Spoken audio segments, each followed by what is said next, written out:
Hi everyone, I'm Ashley Esqueda, and my co-host Mike Hobbs and I will be on This Week in Mobile as we talk about Samsung's new Galaxy tablet, mobile gaming on Android and Windows Phone 7, and the value of iPhone users versus Android users. We've also got Edward Packard, creator of the Choose Your Own Adventure series, joining us today to talk about his new UVentures app on the iPhone. It's This Week in Mobile, and it's starting right now.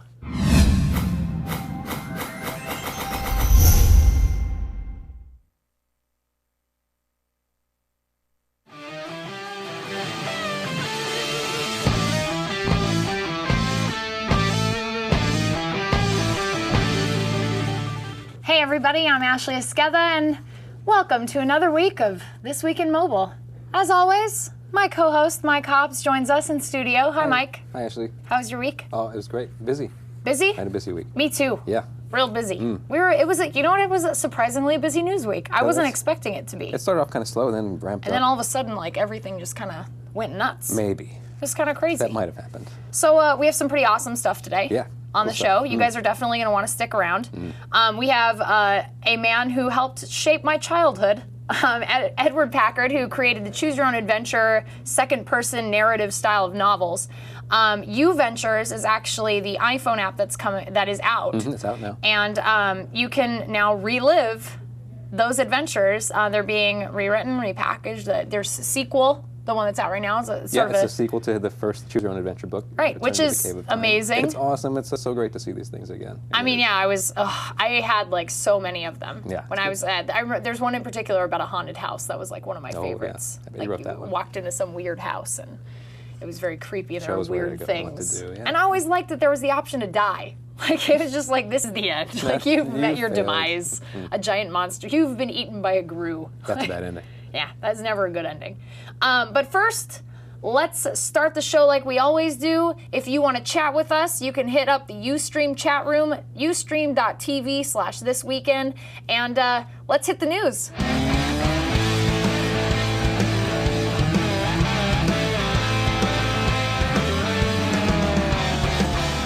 So this week was a very interesting week for Google. You think so? I think so. Yeah. I think this is kind of a big deal. Let's talk about that. Google introduced the option to call phones from within Gmail this week. Basically, you're looking at something that is quite like Skype, but using Google services. That's right. And the rates to call other countries, I think it's US and Canada are free. But the rates to call other countries, really, really competitive. Oh, it's like 2 cents a minute. Some of the countries overseas are like 2 cents a minute. I thought they were all 2 cents a minute. All international calls are 2 cents a minute. No, they start at 2. But anyway, that's just for the freeness and the 2 cents. That's just for this year. Yeah, and if you call, it will use your Google Voice number. So it's kind of interesting. I think that they're making a really big push for Google Voice to be taken really seriously. And I think I like that in the way that they're sort of circumventing the traditional model of phones. Like they're not having to be a Bell or an AT&T or something that, where they have to file with the FCC to get broadband or certification and licensing to do telecommunications by telephone. Like I think this is really neat.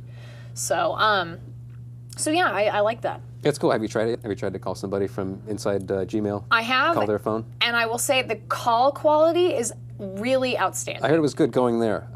Yeah. That the people could hear you well. Yeah.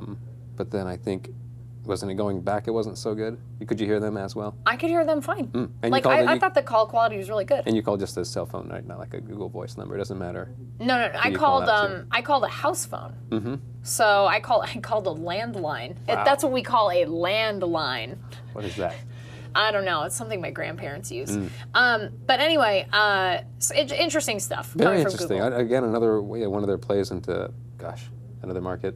A million different things. They can't get enough. I know you had mentioned earlier that you heard that they are looking to kind of use the voice data to improve their algorithms and voice search. I mean, I don't think it's sneaky in any way, but they're definitely going to be using all this voice data. Yeah, and the information. I mean, just where you're calling, and I mean, it's all a big play for what you're doing. It's all a piece of Google's plan to not, in any evil way, control the world. Right, because that's Google's motto. Yeah. Don't be evil. Don't be evil. And I believe them. So, speaking of being evil, Apple has an event next week on Wednesday, right before IFA, which I find interesting, although they do this every year. Yeah, there's always a fall iPod or music themed, generally iPod event. Right. Since the first iPod launch. They have the iPhone event in June or in it's summer sort of the time. early summer, and then they have this event in the fall. Back to school and then the fall thing. Back to school, right? Everybody wants an iPod. So the invites are out. Apple's holding a special event next week on Wednesday, and we will be so not there. We will be watching live blogs just like you guys. Apple, you should totally invite us to the next one. I promise I'll behave. I can't speak for Mike. He might start crying when he sees Steve Jobs. I'm like, oh God, I love you so much. That's just not going to happen. You signed my iPhone. Do not be foolish. And he'll laugh in your face. I've given that guy a lot of money. He should be thanking me. So did. So, Mike, what do you think they're announcing? Do you think they're announcing? There's all these rumors. I don't know. ITV, they've like, got ITV. The next generation iPod, obviously, is kind of a sure bet. Yeah, next iPod Touch with a camera right in the The front-facing camera with the lot. FaceTime through email. Yeah. Very cool. That's what about the 7-inch iPad? What do you think? What do you think on that? I think mean, they're going to do it? Yeah, I do think so. I don't want to get excited about it, but I do think so. I think that's going to be the new popular size, and they're just going to be a tiny bit ahead of the curve on it. Jay Chef says that they're going to announce Zune Pass. Why would? Oh, maybe they'll have like some kind of maybe some pass, iTunes Pass, some subscription. Could be a that's surprise, possible. a subscription-based Some sort of subscription-based thing. Although I'm sure streaming service. the TV or the because they did buy Lala. Yeah, but that has got nothing to do with like the licenses and like whether the record companies would allow it. And they did shut down Groove Shark, so the app the other week. So definitely, and maybe a new shuffle, which your speculation is pretty good about the new shuffle. I think it was pretty accurate. Which I think it's going to be the little postage stamp display. Right, we showed that on the show a few weeks back, where it was, literally, it's just tiny little thing, and it was a screen, touchscreen. And my suggestion or my idea was that it would be part of a new shuffle that only shows album covers. Right. This was we were talking about this on the way over, and that it would be that's basically what the point of it would be. Yeah, I thought maybe it was for the Nano, but I think your idea that it's the shuffle that just shows album art, no text, too small for text, but shows you the art. Shows you the art. Cool idea. That's it. Fun you can see thing. what it is, right? Cheap, and then like maybe like a little scroll on the bottom of like a scrolling text where that tells you name of the song and the if it's big enough. band. But I think it'll be cheap. And then, so what else? Probably that's it. And then. And then, of course, we've talked a little bit about the possibility of the Verizon iPhone because we've heard all of these like groundswell rumors about it. But I wouldn't be there, and it's not really mobile. I wouldn't bet the farm on that. ITV might be there, but we really don't need to talk about that here. Yeah. Well, if we do, we'll talk about it if it gets announced because I think it's an important thing because I think. Well, because it's part of it'll use apps. Right, and also, even Google TV, you're going to be able to use your Android phone to control it. So I think it'll definitely fold into the mobile scape in some way. I think it's interesting that you think that they're going to announce that 7-inch iPad to steal the Galaxy Tab's It won't be to steal it, but it's the timing is too good for this. It's like the day before IFA, right before the day before. Which brings us to our next story, which is that if you're not aware of what the Samsung Galaxy Tab is, we have some really good information. Yeah. Basically, Samsung has been pretty coy about this tablet that they're making. Android powered, but no one really knows anything about it. They finally unveiled a teaser site for it the other day. It's pretty rad looking, I have to say. It looks like we'll get to see its sort of debut next week at IFA. And I really like the size of it. Maybe I was wrong about it being about 7 inches being too small. I think that's right, because like I said, the iPad, as much as I like it, I think it's a little big. Okay, well, it's heavy. For reading that's the big thing, it's heavy. It's not compared to a laptop, but yeah, just for compared to a book or magazine, it is a little bit heavy. Yeah, and I just, it's a very... You can one-hand a 7-inch device, kind of, much more easily than you can one-hand an iPad. Yeah, and I'm going to pull this up because I want everyone to see how cool this is. So let's go to the laptop. So, yeah, let's take a look at this cool video. Because they reveal some things. Should it? I'm not sure if it should have sound. It looks frozen. Oh, it's buffering. We should have. You're right, Mike. We should have. I said it would be fine on the laptop. But anyway, at any rate. It shows like some. Got some video calling, web browsing. Android 2.2. Yeah, that's nice. Thank God. There it is in the hand. Look at how nice that size thing is. A great really September cool 2nd. So very, very neat. 2.2. What else? Video. Front-facing camera. Front-facing camera. Kind of a big deal. I think it's gonna be. I think it's gonna be a big deal. We'll see. I wonder if Google had anything to do with it, or is this just Samsung? Is it just TouchWiz? That's what I want to know about the UI. If it has like Google enhancements to the Android, tablet enhancements to Android, or if it's all Samsung doing the enhancements to make it run on a tablet.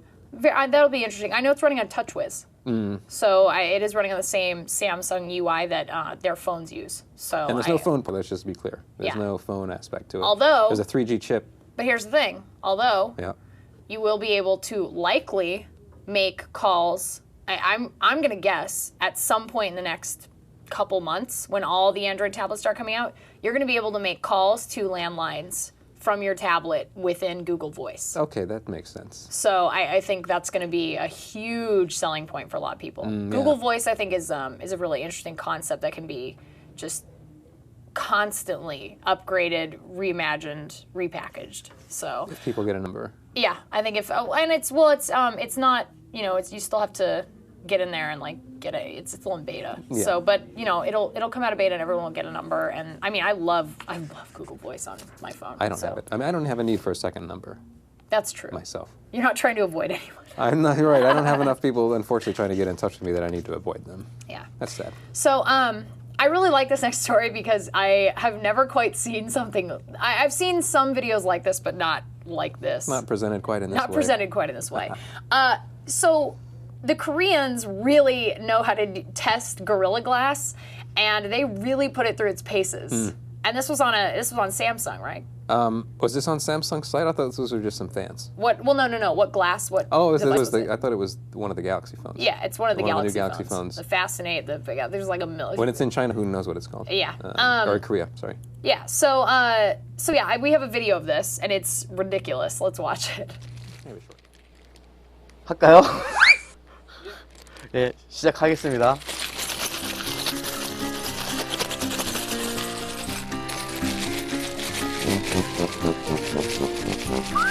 과연 얼마나 스크래치가 날까?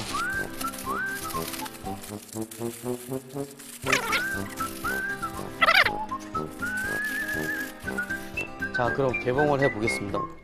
과연 얼마나 강할지. 외관상 스크래치가 거의 안 보이는데요?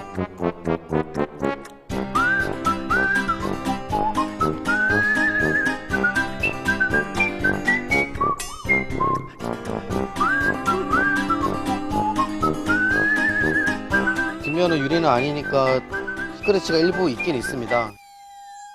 That's like I like the music. The whistling. So yeah, they simulated some hardcore puck use there. But really, I mean, that's impressive. Later on in the video, they dropped it.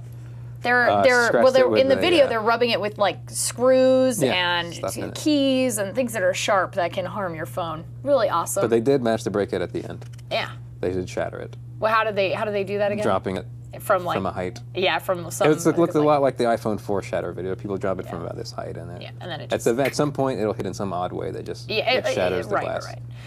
Nothing can be indestructible. Nothing, especially glass. But it's impressive. It's pretty good stuff. Yeah. That's what's why the front of the iPhone has Gorilla Glass too. So but not the back. Not the back, because I picked up a tiny little scratch before I put the film on it. That's sad. It's ruined forever. It is. Now it has no resale value. I hate it. Gazelle's going to give you $1 for that. Windows Phone 7, we've been debating about whether or not this is going to be like worth people's time, and the Metro UI, is it functional or is it cool, or is it we're not really sure what to think of Windows Phone 7 yet. And I think that once we actually see a device and use it, I think it'll be much more apparent. But the developer tools for Windows Phone 7 are going gold on September 16th. Yeah. So they're finalizing. And we did hear that there would be no official built-in native Twitter app. At launch. What? That's bizarre. They're expecting third-party carriers to pick up that torch and run with it. Weird. I mean, is it really that surprising? I mean, it took Android a while to get a native one, didn't it? I guess. I don't know why that is. I don't know how hard it could be for a big company like Twitter to make an app for this thing. Yeah. But apparently they don't have time for that. So I don't know. So, it's gonna really come down, and I'm gonna have to see it. It's just for me, it's one of those phones or one of those operating systems where I'm just I don't really know what to think of it. I'm gonna have to use it. You have to use it because it's so different than it's not just like a sea of icons. It's very different. It has an idea, a concept, which I kind of like, the digital concept where there are no drop shadows. Everything is just not meant to replicate the real world, because that's kind of silly. What's the point of that? So I want to see how that works. I'm curious about it. Yeah, and also if you are a developer looking to submit to their market, which is going to be called the Microsoft Marketplace. An interesting name. You will be able to submit in October. They're going to start taking submissions. It's too bad they can't consolidate all that. Don't they have like the Zune store? Isn't that a different place? I think than so. This And Microsoft Marketplace? well, you never know. They may consolidate it at some point. They may say, okay, we're just going to like merge everything. They may come up with something. Windows Media Player may end up being something more akin to iTunes in terms of being the place where you're going to get all your market stuff. It just needs to be one syncing, place like that has everything. Yeah. I mean, Apple's managed to do that, and I think that's the model that the minimum they need to follow. I People don't disagree. so easily confused. And speaking of confusion, things. could we have any more names for like markets? We have the App Store, the Android Market, the App Catalog, App World. Now we have the Microsoft Marketplace. Where do you buy the WebOS apps from? What is that called? That's the catalog. That's the App Catalog. Okay. Yeah. So and then App World is RIM. Yep. And then we have Android Market, App Store. And So, don't Microsoft we have the Ovi Marketplace. store? Doesn't Nokia have their own store called something? I'm saying The Ovi, don't they have Nokia? Nokia? Don't they have the Ovi store? I've never heard. I don't. No. Speaking of Windows Phone 7, we talk about the gaming a lot on Windows Phone 7. Microsoft showed off this really cool game, and honestly, totally impressed. This person right here, impressed. Probably the first game I've seen for Windows Phone 7 that made me kind of raise an eyebrow and be like, Both that's eyebrows, interesting. actually, Yeah, both eyebrows. I was surprised. Windows Phone UK showed off The Harvest, which is a third-person shooter. That's a planned launch title for Microsoft Gaming Studios. Looks kind of cool. Yeah. Let's check out the clip of this, because I love it.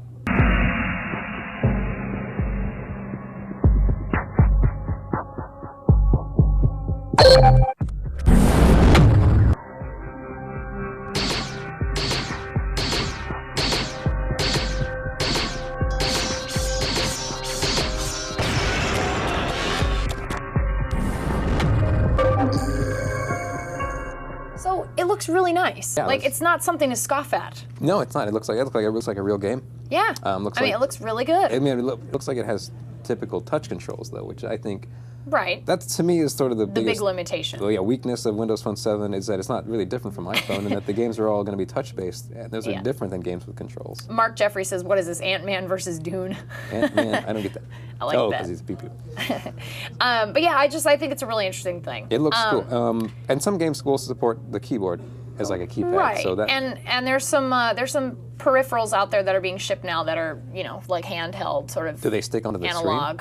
No, they plug in like a dock, and you can do that. I'll show you it later. We were going to talk about it this week, but there's too much That's no stuff. good. See, people can't be Gaming. Let's. Who wants to carry like an extra thing around? That's just. Well, no. I think that's more. But here's the thing, though. I think that's more for something where you're going to actually spend a lot of time and sit and play. Like, if you're actually going to sit and physically like be involved in a game, like you would bring it. But who knows? Yeah, But that's for true. short trips and stuff, you're never going to bring something like that because Yeah. you're never going to play a game worth plugging that into. I mean, you're going to play something that's quick. Yeah. So, anyway, Google and Android's gaming is not exactly up to par, you could say, with iPhone. Yeah, we could talk about that. Yeah, because Google's gaming guru has left. I'm sorry, there's a little catch in my voice. Oh, sorry. Has left after a scant 4 months with the company. I'm sure this seems like it doesn't bode very well. We don't know what happened, Right. but Mark DeLaura, Google's gaming advocate, up and left after 4 months, 16 weeks, not That's a whole nothing, lot. yeah. And he was on with Android Google, brought on as kind of like the guy to show that Google was really serious about getting gaming going on Android. And he worked with SCEA, Sony corporate, Yes, Sony been with America. Sony, He yes. worked with Nintendo. He worked with Ubisoft. But he mentioned on his blog the company just wasn't a good fit. Yeah. And I wonder what that means. I I wonder what it means for Android gaming. Well, that's the thing. What was he actually trying to accomplish? And was he just trying to get developers to come on board and make games for them? Or what exactly was he trying to do? Because whatever it wasn't I don't working out know. for him or for them. I feel bad. You feel bad?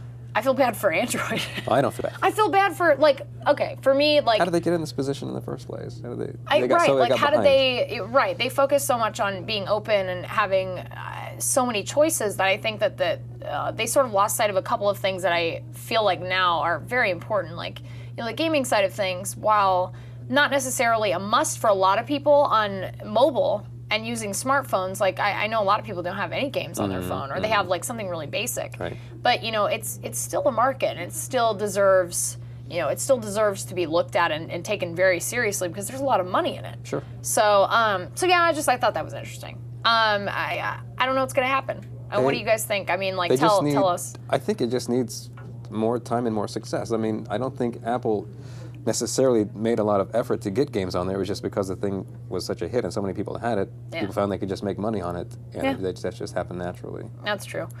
So Swipe, once again, has broken the text messaging record. I guess. Didn't they break it the first time? Yeah. So Samsung pulled some woman off the street in the UK. Yeah, they were having a competition. And they just yanked some lady off the street. 27 years old. That's the story as it goes from them. Asked her to use Swipe to try to break the world record for texting. The phrase is, the razor-toothed piranhas of the genera Cerelasmus and Pygocentris are the most ferocious freshwater fish in the world. In reality, they seldom attack a human. So apparently she swiped that out in just under 26 seconds. Did you try it? You have Swipe? Hell no, I did not try it.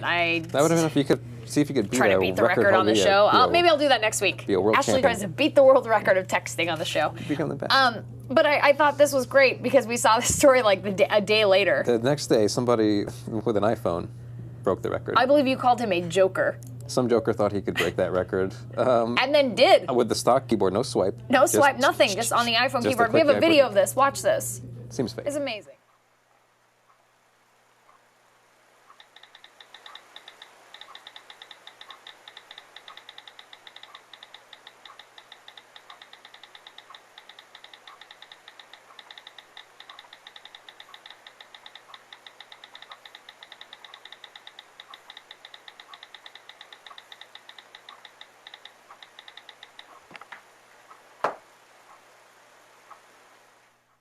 So crazy. I mean, first of all, that guy's inhuman. Yeah, I'm concerned for him. I think, what is he, like 19? Something like that. They were saying he was like a 19-year-old kid. Oh, the thumbs look larger than a 19-year-old, but who knows? Well, were you small 19-year-old? Yep. Small 37-year-old, too. But yeah, I just, wow. Like, I mean, that really just speaks for itself. So now he is the record holder. Well, not officially, though. So and like I said, I don't know how fitted any of these records are anyway. So, Mike, I thought you would really like this story. Android users are apparently more valuable than iPhone users. I hate this story. I know. Online ad company Chiquita posted some interesting numbers this week. Apparently, the click-through rate on Android ads are like 81% higher than iPhone's rate. So now the debate begins. Is it because the ads are easier to accidentally hit while using an app? Is it because Android users get a more custom advertising experience based on the Google search engine and therefore causing them to be more interested in the ads presented to them while in an app? Do iPhone users not buy things that are not made by Apple? I mean, what is going on, Mike? I think it's just the number of ad-supported apps that are on the marketplace compared to on the iTunes App Store. Okay. I think that's it. And that there are many more people playing around with these free apps on Android. Okay. Maybe. I don't think they're accidentally clicking the ads. I don't know why who clicks on ads anyway. Like who goes, ooh, I need Viagra. It's Viagra. Like, because that's like most of what it is. Like, get your online degree, and it's like, I mean, it's just, I'm going to get my online degree. Something. Like, so that's those numbers are very interesting. Silly. 81% is really high, a lot higher. I just said I don't know.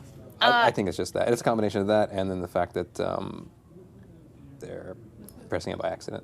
Yeah, well, maybe we'll see. I don't know. I just thought it was an interesting number. So you'll like this next story though. At first earlier this week, reports came out that pitted the iPhone Facebook user versus Android Facebook users, and came up with a staggering number of 104 million iPhone users using the Facebook app versus a paltry 12 million Android users, which was insane, and people were totally shocked. They were screaming and going crazy. Yeah, people were freaking out. We wouldn't make this. But then everybody backtracked and then said, we're going to go ahead and revise those numbers. Well, it's Facebook, not 104 million. They subtracted 60 million users, and it's really only 44 million versus 12. So, which is it's still 4 times almost the amount. But not 10 times. But not 10. Yeah, that's just a little insane. Clerical error. This is interesting too. Joe DeWitt, who was I believe he was the lead developer for the iOS version of the Facebook app. He is now on Android development. Yeah. And earlier this week, he called, supposedly, allegedly, called the Android Facebook app, or he called Android horrendous for development. He said that. But then he backtracked and he said, and I quote, "I didn't say Android is horrendous. I said the tools, as in Eclipse, are, and the OS is ugly visually. On technical merits, Android is great." So I mean, I wouldn't disagree with what he says there. Yeah, Except no, I'm not a developer, sadly, so I can't speak to the I would tools. probably not disagree with him either. The OS is I think ugly. the OS is That's why they hideous hired visually. what's his name from Palm. Matthias Duarte. Yeah. Yeah, to help they had to out. pick him up. Right. So I love this. I want to get to this real quick, and then we're going to get to quick hits, and then we're going to move on to our tip of the week, or our show us your tips. Yeah. That's what we have this week. Astonishing Tribe shows off this gorgeous UI for tablets and smartphones. Oh my gosh. The Astonishing Tribe, or TAT for short, unveiled Velvet, which is this gorgeous user interface for tablets using Migo, Android, other tablet OSs, except for Apple, I'm sure. Yeah. It's beautiful, and the reasoning behind it was pretty great. Sizing up a UI from a smartphone is just as bad as scaling down a UI from, or an OS from a desktop device. So they came up with this gorgeous kind of right in the middle sweet spot concept. Let's look at the video of this.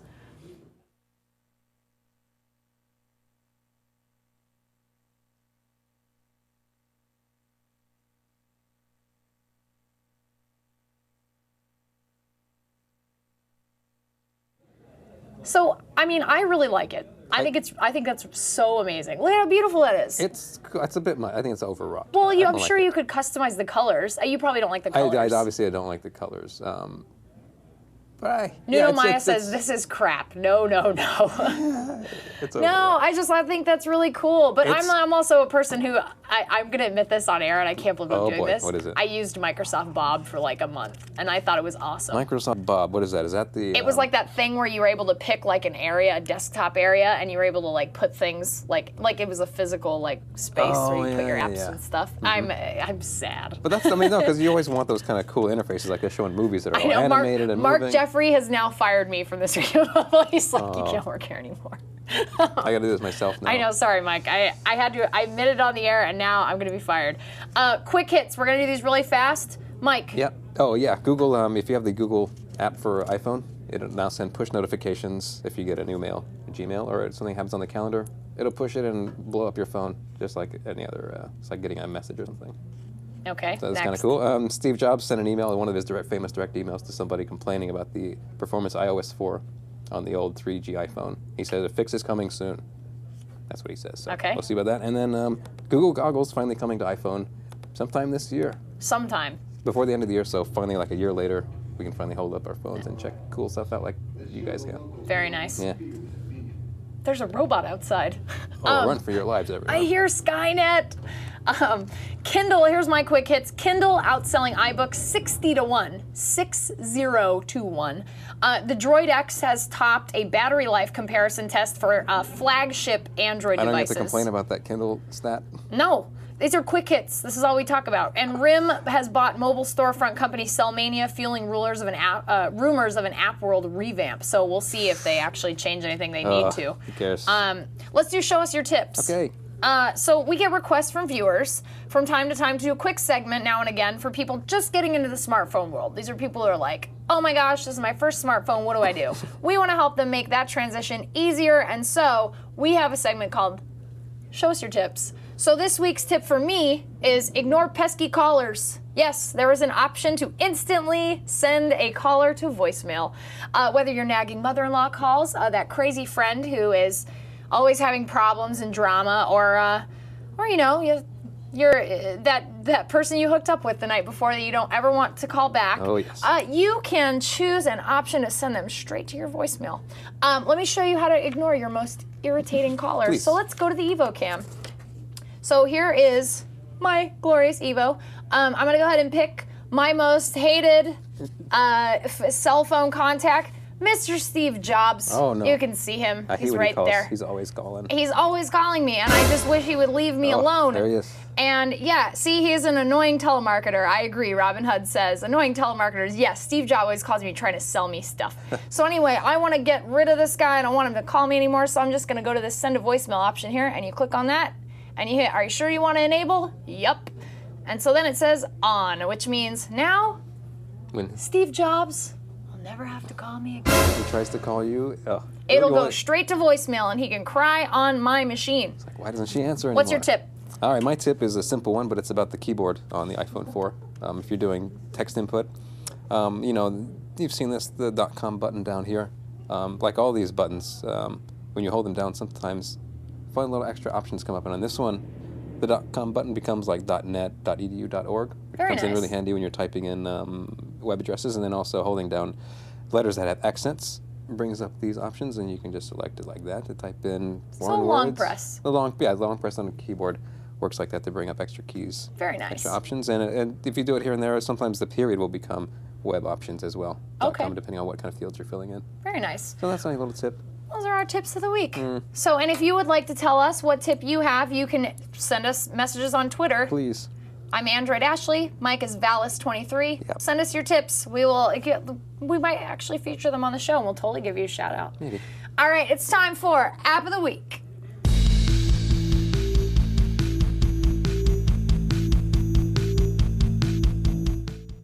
So, yeah, we do. We have a graphic for that. There's a graphic for that. There's. I totally snaked that, and it did not come out as I heard it in my head.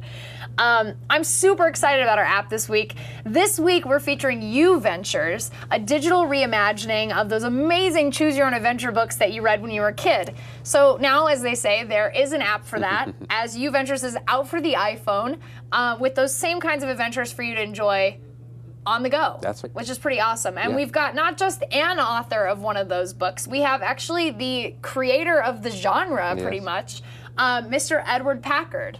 So, and I know you wanted to say some things. Oh, well, I just wanted to continue on the introduction that you started on. This is a sequel to this first Choose Your Own Adventure book. This is The Return to the Cave of Time. I've been totally updated for iPhone.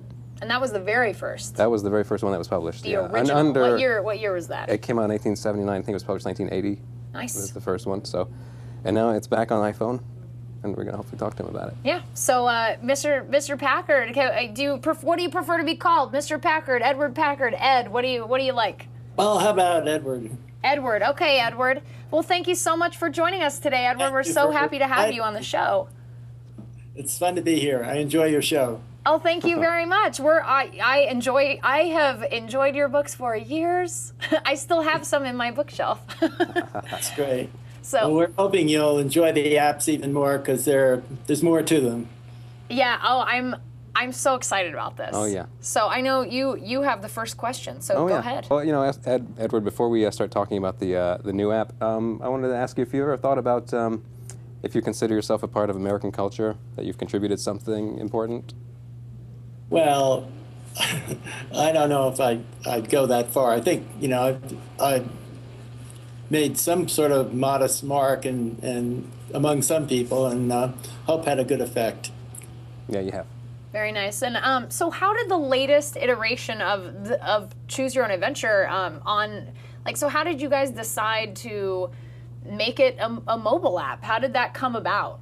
Well, I think it came about because my agent was trying to get some projects for me and said, there's a lot more could be done with your Choose Your Own Adventure books.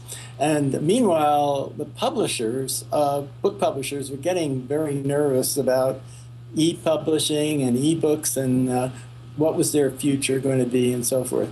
So they wanted to get in on it, and so that made a match. And so I signed up with Simon & Schuster for 3 apps. Now, Simon & Schuster, like other book publishers in New York, as far as I know, really aren't able to develop books into apps. They just don't have the expertise in that regard. So Simon & Schuster very wisely hired Expanded Books in LA.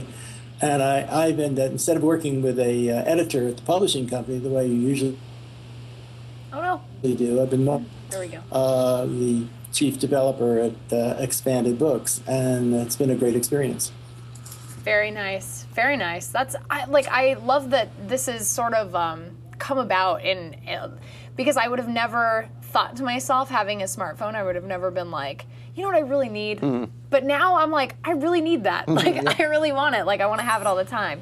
We're alternating questions this week, so Mike, you're up. But no, that was a good segue. So you talked about a little bit about that process, Edward, of how this got started. What was it actually like to do this update of Return to the Cave of Time? Well, when I started out, I thought, well, I did all that stuff. I want to do other book projects and not go back to the past. But I soon found out that it was really new, fresh, creative ground here to plow, and I learned a little bit about how books are developed into apps, and I began to think of all the ways in which the book could be enriched in an app form. And as Skye Van Ralph Herzog said, she's the person I work with at Expanded Books, the idea is to bring the reading experience to a whole new level. And that's what we've been trying to do with, for instance, in a printed book, you're restricted in number of pages, you can't have interior art, you can't have sound effects naturally. There's a lot with apps, and also we can have the computer know where you've been. So, for instance, two readers can get to the same page, but if one reader has been someplace else first, in a book, there'd be no way that the book could know where the reader's been, but the app knows, and so different things can happen. Or the reader might have learned a secret password if they follow one route, but not another, and so be in a better position to make a choice or have an option if the other one didn't. There are just scores of things like that we're fun thinking of, fun working out into the app. And we have a lot of fast-paced endings where if it were in book form, it'd be about 30 or 40 pages because you'd only have a few lines per page because the action is happening so fast before you make the choice. But there's no problem with printing pages, so we just let ourselves go. That's so great. I love the idea of, I would have never thought of having the app know where you've been before. Mm-hmm. Like that's it's something so, it seems so simple, a concept, right. but to have like Mike and I use the same app and go through the same story and find ourselves on the same page, but I've been to a couple of other places before I landed on, page 47. Yeah. I think that's so great. And is there pathways-wise for your return to the Cave of Time? Is there an ideal path that you think is your favorite, or is there a perfect path that you could take? Well, the idea is that there's usually not one perfect path. Usually there's a whole spectrum of outcomes that can happen, of adventures. The idea is to try to mirror life in a way, or all the possibilities in life, in which it isn't either you get a pot of gold or you die. You can have all kinds of things in between. But occasionally there are goals, and for instance, in the book, the next one we have coming out, Through the Black Hole, this should come out be downloadable in late September. The idea is going through a black hole.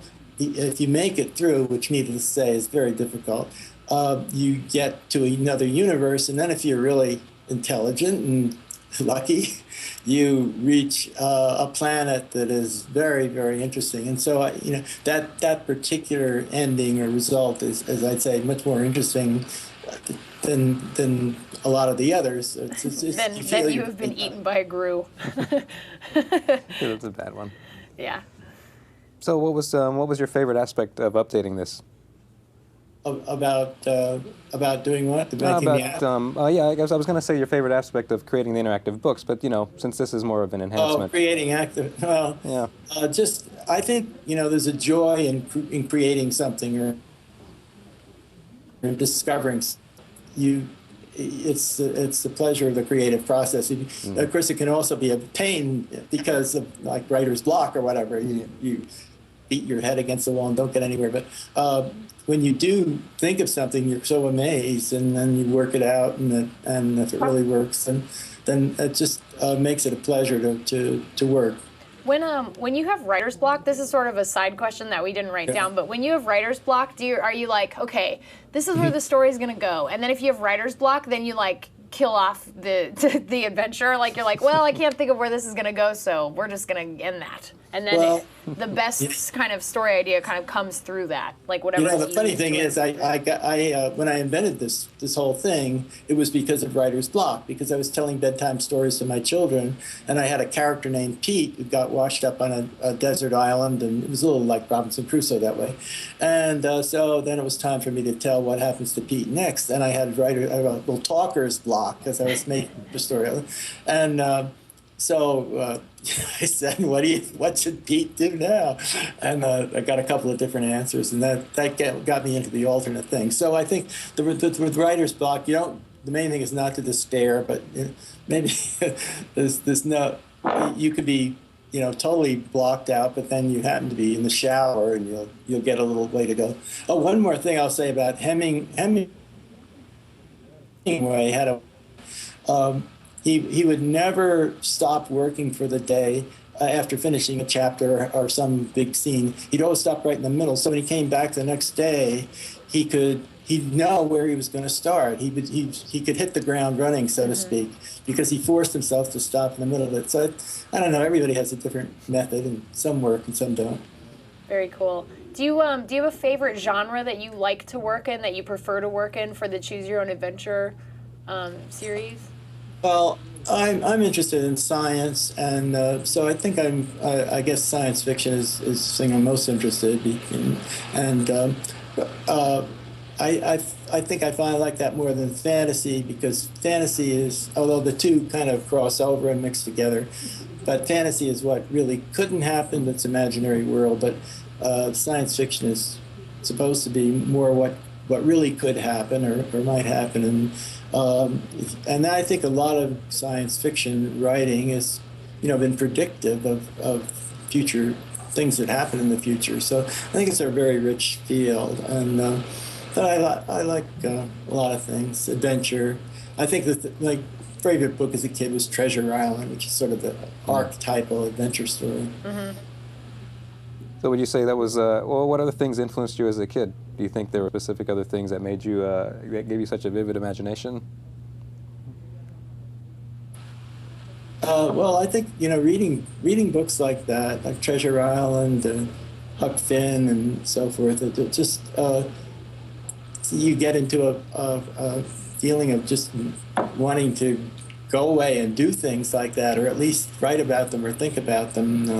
I'll tell you another thing can bring it on is daydreaming. If you're sitting in school and you're really getting bored with the teacher or something, you begin to think of something else.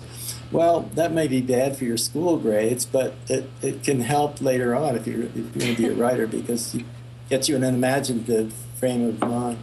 Well, speaking of young minds, I think this is really great that you're sort of, I'm a really big advocate of childhood literacy. Like I was a big book kid. Like I love, and I still do, I love books, and it makes me so sad to see people like my younger sister, who is only 8 years younger than me, but she's missed out on that phase where it was all about having books and imagining and, using your mind to think of all of these descriptions. And I really think that this particular app is such a great way to get younger kids who have been raised with, just with technology, a way to, especially now with graphic novels and things like that going on smartphones, I think this is a great way to get kids and teenagers involved in reading again. And I just have to say, I think that is an amazing thing and an amazing, quest that... I really, that's one thing that makes me feel good, because, I've seen all these little kids, including some of my grandchildren, these little machines, and they look like they're playing a pinball, electronic pinball, or something like that. And I think a lot of parents are afraid when they see these kids with the handheld devices. But the thing I like about these apps is it's a richer reading experience. They're longer than the original books, and they're more involving, I think. So actually, they're more stimulating for reading than the printed versions. Very cool. Are you are there plans to port YouVenture? Because I don't have an iPhone, and I have an Android device, and I want to know if you have plans, or if Simon & Schuster or YouVentures in and of itself has the plan to port to other devices.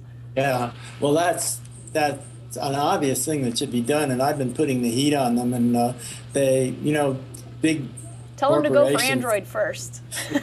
Big corporations are very sluggish sometimes, and but I think my agent said that we're going to hear something early next week, and I hope they'll really go for that.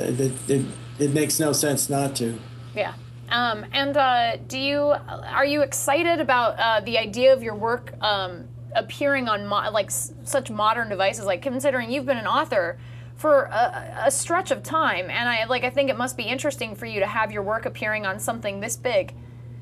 Yeah, absolutely. Especially for somebody my age who's in the book age, and I'm sort of intrigued to be abreast of a contemporary culture and involved in cutting edge activities like this, and so it's very invigorating. Very nice. Edward, have you got an iPhone or a smartphone? I have. I didn't have either. I had a dumb phone and a MacBook Pro. Oh, he used dumb phone. He's using the terms. You're using the terms. Yeah. Well, it comes to mind naturally. Mine is even dumber because the back fell off and it had tape holding it. But to do this project, I had to have an iPod Touch, and so I have that. And then I recently got an iPad, and if I show you here, this is this is it, and it goes on the big screen if you want. You can zoom in on it. Yeah, here I am. That's the splash. This is the sort of thing I learned. That this is the splash page. Oh yeah. It's equivalent to the cover of the book, and then of course you tap it. And I'm sure that this would be usable in other platforms because as long as it's a touch thing. Yeah, I'm sure. Mike, you have it on your phone, right? I have it on my phone. You want to pull it up so we can watch it on the camera, so we can get a really great shot of it. But here we, I'm trying to do the. Well, we'll take it on. I think we'll take it on Mike's because we have a really nice. Okay, we have a really nice shot of Mike's Mike's he phone can do here. it much better than I can. Oh, we have This is just how sound it in it looks, too, and, which is sometimes kind of corny, but I actually Let's say the end of still jump when I get to where there's a tiger leaps out at you, and the great roar. We have different little things introduced, like the colors, the tint of the pages changes depending on whether you're in the past, the future, or the present. Oh. It's something that's not talked about. It's almost like a little puzzle that some people say, "What's going on here?" But others will, figure it out. Oh, I see. It's changed because we're in the future. So. That's so cool. Or I you love change that. because we're in the past. Yeah, and I love the sound effects and everything. Sometimes little animations will happen. So, so Through the Black Hole, as you said, is the next book due in the series. It'll be out in September, if everything goes as planned. Are you able to divulge what's after that, or will we have to live in suspense? I don't see why not. We haven't discussed whether it should be divulged or not, but I don't see why not divulge it. It's Forbidden Castle, which was another one of my books, and this is not science fiction. I guess it's more historical adventure with a dollop of fantasy, but you actually get to medieval England through the Cave of Time, so it has the Cave of Time theme cool. to that extent. But unlike the other Cave of Time books, it's instead of going to a lot of different times, this is totally takes place in this time period. But you travel through Europe, and guess what? You're looking for the Forbidden Castle, and that book I think will be a lot of fun. That is It's really, one, really by the great. way, in which we're going to have a password that each reader will only get half of it, so you'll have to collaborate with another reader. Oh, that's a fun idea. It's not. It's Very nice. it's going to be almost as hard to find, maybe harder to find the Forbidden Castle than it was to find the perfect planet in the other universe. I like this. Yeah. This is so great. Like, I mean, can't there's wait. so many different things you can do. Edward, that is all the time we have today. But I just want to say thank you so much. I mean, we have been so excited about interviewing you all week, and we've just been thrilled to have you on the show. Well, thanks so much. It's been great talking to you both. And we want to have you back on once you get it ported over to either Android, Windows Phone 7, Okay. a tablet. We're going to... That'll spur them on. Yeah, well, we're gonna get the word out. Everyone's gonna be downloading this. I love it so much. That is Edward Packard, everybody.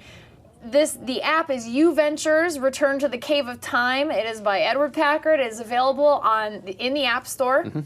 It's $3.99, worth every penny, from Expanded Apps and Simon & Schuster's Children's Publishing. You can also find out more at u-ventures.net. And what a great interview. That was a pleasure. Amazing. A real pleasure. Nice guy. Well, that's all the time we have for the show. Oh, no. It ended again. We have a giveaway. Oh, excitement. Yeah, let's Are talk you about this. excited about this? I am. This Okay, is a nice so gift. for those of you who have an iPad, Like myself, I've sacrificed this, by the way, for one of our viewers. you did. You've sacrificed this for one of our I viewers. could have taken this home. This is a Zugyu smart case. Is it Zugyu? Zugu? Zugu? I say prefer Zugyu. Zugyu because it's bizarre. Zugyu. Yes. Zugyu, it rhymes. Zugyu. And it's very nice. It's a leather case. I'm like opposite day. Innovative adjustable design. Any angle from Anytime. 90 to flat. Any angle, anywhere, anytime, any It place. also has an adjustable headrest mount, so if you have children and you like to keep them at bay and car seat, quiet by the way, in not the a back. head. Yeah, that's a nice adjustable headrest mount. Yeah, that's not a car seat. Or that's not a head, that's a car seat. Yeah, you can't adjust it. You can't set it up to the back of your head. Lon is saying that it has Velcro, which, space age. Like my shoes. Like my shoes. It's an adjustable Velcro kickstand. That's what it is. That's cool. I mean, it looks like you can set it up in many different angles. It's very nice. It's a thin, compact design, very convenient. Any angle, anytime. So kind of neat. But how do you want to give this away? Well, I think we should make them work for it somehow. Answer some question, some challenge, or challenge the brain, challenge the mind. How about this? Okay. First person in the chat room who can name when Cave of Time was first, what year it was first published. Oh, boy. You said it earlier. Yeah? Wins. Oh, look at this. Oh, wow. Lons, wait, you don't have to be afraid. You Got just a, come in. demo Come in unit and here. show it off. This is it right here. Look at how nice this is. Wait, let me Obviously- do the Vanna. As always with an iPad that's been very touched, you have to lovely. ignore the fingerprints that are all over. Yeah, please ignore the fingerprints. We won't show that part of the screen, but this is the case Look here. at that. It's very lovely. You can see here's the Velcro here. And now you can adjust it Yeah, almost you can adjust infinitely. it here infinitely, any angle, anytime. That's how it works, right there. You like that? Oh, we got. Let's see, Robin Hood in our chat room says 1979. That's what I said. And that is what you said, and therefore, Robin Hood is our winner. Oh, Robin hooray. Hood, congrats. Hey-o. I love the giveaway game. It's my favorite. We will contact you, hang out in the chat room, and we will get some information from you, and we will get that to you. Well so done. congratulations. Well done. Sir and or madam. I would like to obviously thank Edward Packard. What a great interview of U Ventures and the Choose Your Own Adventure Cave of Time, Return to the Cave of Time. Yeah, sequel. So exciting. Yeah, it's cool. Love that.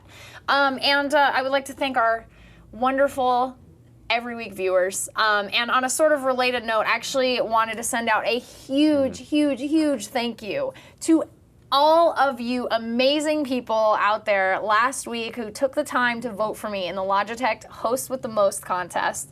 I am a finalist. This girl right here is a finalist, and I'm hoping to win that glorious hosting gig.